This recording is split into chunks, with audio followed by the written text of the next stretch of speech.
The Banten Sultanate was founded in the 16th century and centered in Banten, a port city on the northwest coast of Java. The contemporary English spelling of both was Bantam. It is said to have been founded by Sunan Gunungjati, who had previously founded Cirebon, once a great trading center in Southeast Asia, especially of pepper. Its importance was overshadowed by Batavia, and finally annexed to Dutch East Indies in 1813.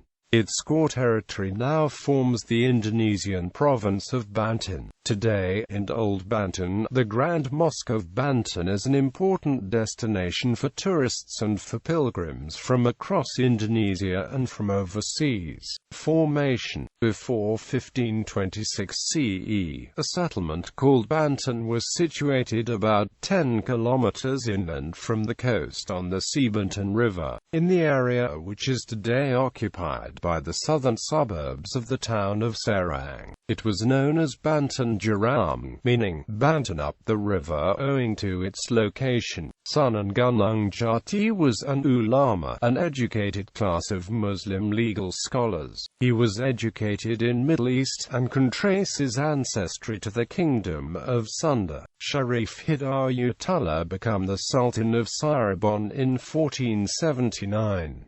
In 1482 Sharif Hidayatullah sent a letter to King of Sunda, proclaiming Sarabande independence from Sunda Pajajaran.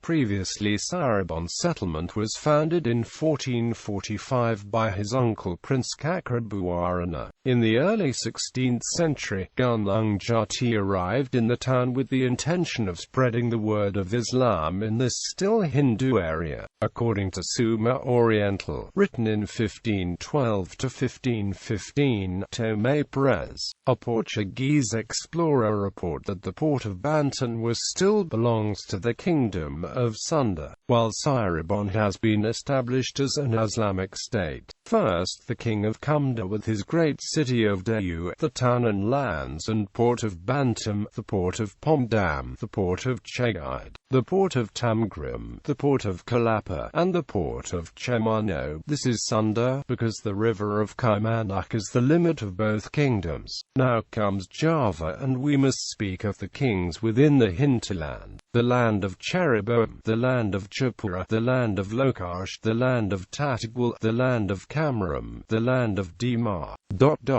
Although at first well received by Sunda authorities, after news of the Portuguese-Sunda alliance in 1522 became known, Gunungjati nevertheless asked Demak Sultanate to send troops to Banten. It was likely his son, Hasanuddin, who commanded this military operation in 1527, just as the Portuguese fleet was arriving off the coast at Sunda Kelapa to capture these towns. Sunan Gunungjati had Hasanuddin named King of Banten by the Sultan of Demak, who, in turn, offered Hasanuddin his sister's hand in marriage. Thus, a new dynasty was born at the same time as a new kingdom was created. Banten was the capital of this kingdom, held as a province under Sultanate of Cirebon. Growth. For the beginning it was obviously Hasanuddin's intention to revive the fortunes of the ancient kingdom of Sunda for his own benefit. One of his earliest decisions was to travel to southern Sumatra, which had traditionally belonged to the kingdom of Sunda, and from which the bulk of the pepper sold in the Sundanese region came. He was keen to assure himself of the loyalty of these wealthy areas as soon as possible and to guarantee supplies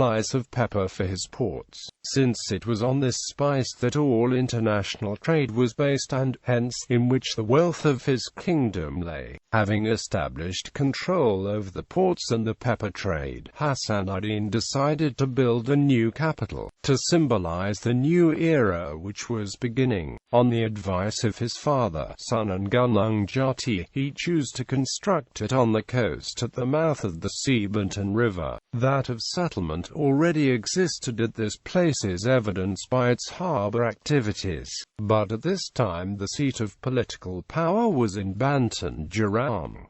The royal city was founded on the delta, formed by the two arms of the river. Two main streets running north, south and east-west divided the city into quarters. The royal palace, surrounded by residences of the principal minister of state, was built on the south side of the royal square, and the great mosque on the west side. Foreigners, for the most part merchants, had to live outside the royal city, that is, on either side of the delta. After some 20 years, the new dynasty was so firmly established that Hassan ad-Din had no hesitation in leaving the kingdom in 1546 to take part in a military expedition against Pasuruan in eastern Java, at the request of Sultan Trenggana, 3rd Sultan of Demak. The Sultan lost his life in this venture, and it is likely that Hassan ad-Din took advantage of his suzerain's death and the troubles which ensued to free his kingdom from any further obligations to this royal house.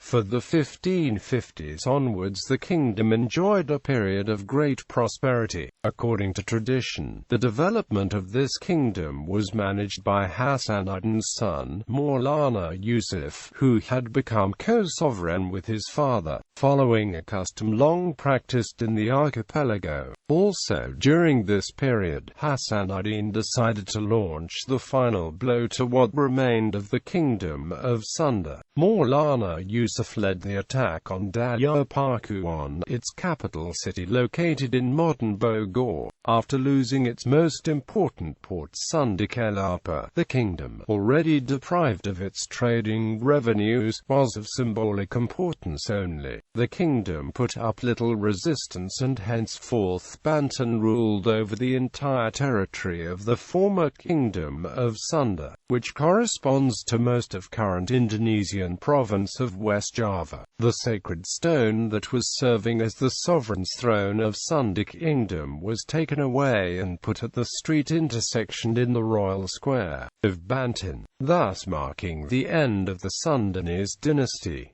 Henceforth, this stone was to serve as the Banten sovereign's throne. When Hassan ad-Din died in 1570, the royal kingdom of Banten comprised all of Sunda, except for Cirebon, and all of southern Sumatra, as far as Tulungbuang in the northeast and Bengkulu in the northwest.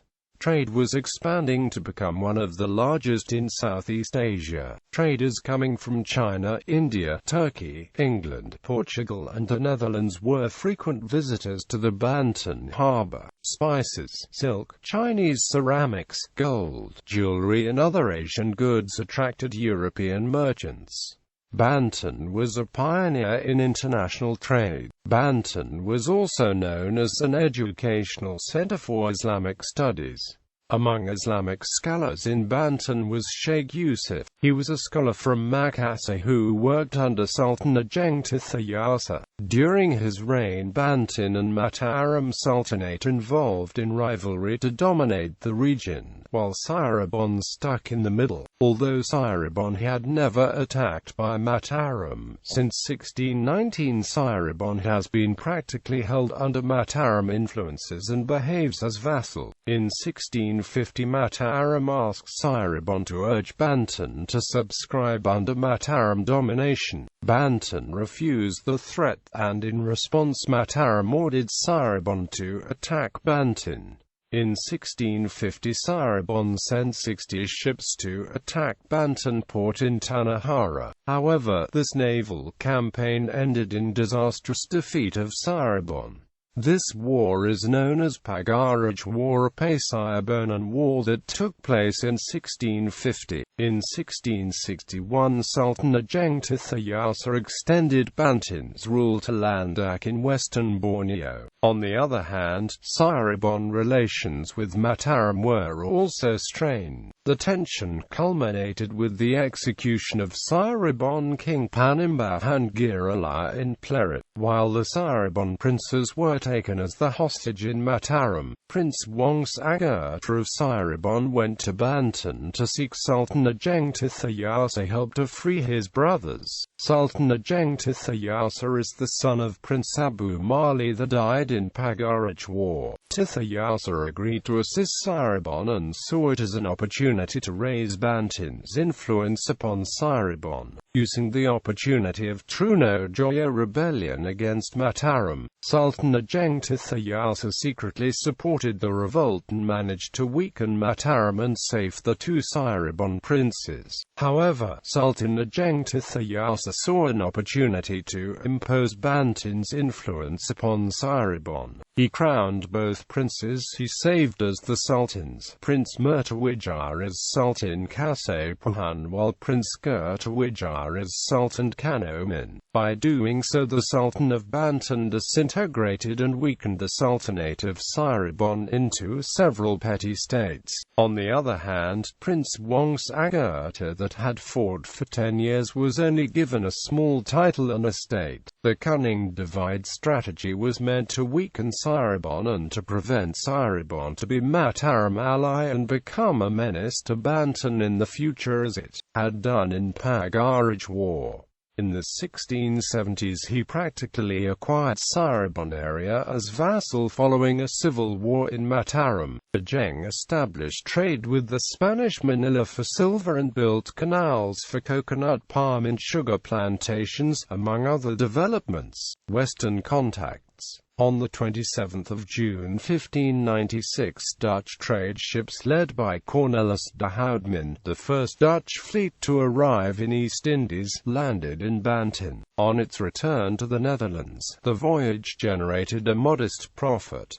The Portuguese and Dutch fought for control of Banten in the 17th century. In 1600 the Dutch set up the Dutch East Indies Company. Other Europeans were soon to follow. The English, who started to sail to the East Indies from around 1600, established a permanent trading post in Banten in 1602 under James Lancaster. In 1603, the first permanent Dutch trading post in Indonesia was established in Banten. Danish merchants also arrived from Tranquebar in search of pepper. The trade relation is evident in two letters written by Sultan Ajeng Tirthayasa to Frederick III of Denmark. Attesting to Bantam's renown in Europe is Henry Fielding's play The Author's Farce, at whose conclusion the protagonist's problems are neatly solved when he is suddenly informed that he is the Prince of Bantam, and that as the old King of Bantam has died he is to inherit the throne. Fielding and his London audience clearly conceived of Bantam as a prosperous country of which it was a great fortune to become the monarch. Decline. After conflict with the Dutch over the pepper trade in 1619, the Dutch East India Company Governor-General Jan Pieter Swan Cohen took the port of Jakarta from Banten. He founded Batavia on the ruins of this Javanese town, which became the center of VOC operation and a serious rival for Banten, later contributing to its decline. During the middle of 17th century, several conflicts between Banten and the Dutch in Batavia, just 60 miles separated along the northern coast of Java, occurred. In 1628 to 1629, Mataram Sultanate was involved in power contest with Dutch East India Company and launched sieges on Batavia. Later Mataram was gradually weakened through struggle of successions of Javanese princes and Dutch involvements in internal Mataram court affair. At Banten, meanwhile, palace disputes erupted between Sultan Ajeng Tirthayasa and his son and co-sovereign Sultan Haji. Sultan Ajeng wished to maintain a policy of free trade with all European powers, but his son wanted close relations with the Dutch in Batavia. Ajeng's independence is shown in the letter to the Danish king mentioned above, offering to trade pepper from Banten for firearms and gunpowder. With Sultan Haji allied with the VOC, a war broke between Batavia and Banten in the 1670s and 1680s.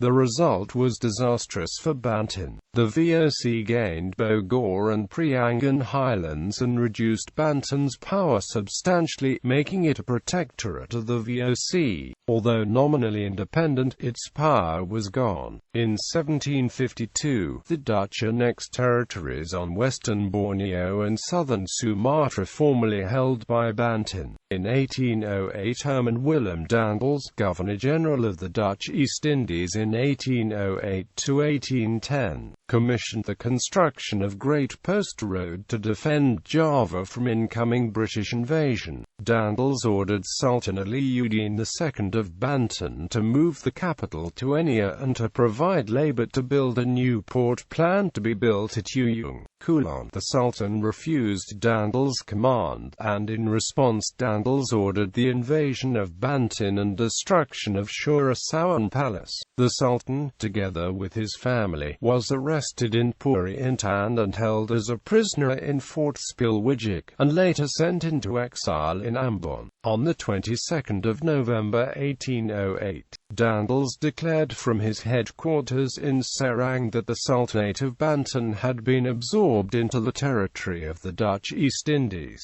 In 1813, the Banten Sultanate ceased to exist when Thomas Stamford Raffles forced Sultan Muhammad Saifuddin to give up his throne. This was the final blow that marked the end of Sultanate of Banten lineage.